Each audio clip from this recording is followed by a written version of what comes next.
Assalamu alaikum. Hey, hello. Welcome back to my another video. In this video, how to write a fraction number in Microsoft Excel.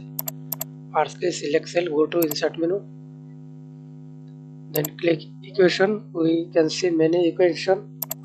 Then direct select equations, fractions.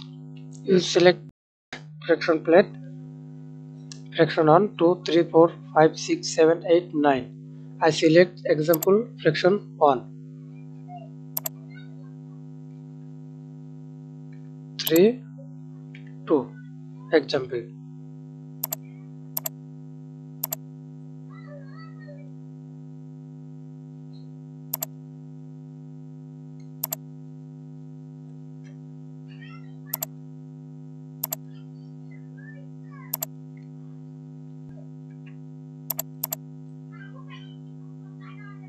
Select here.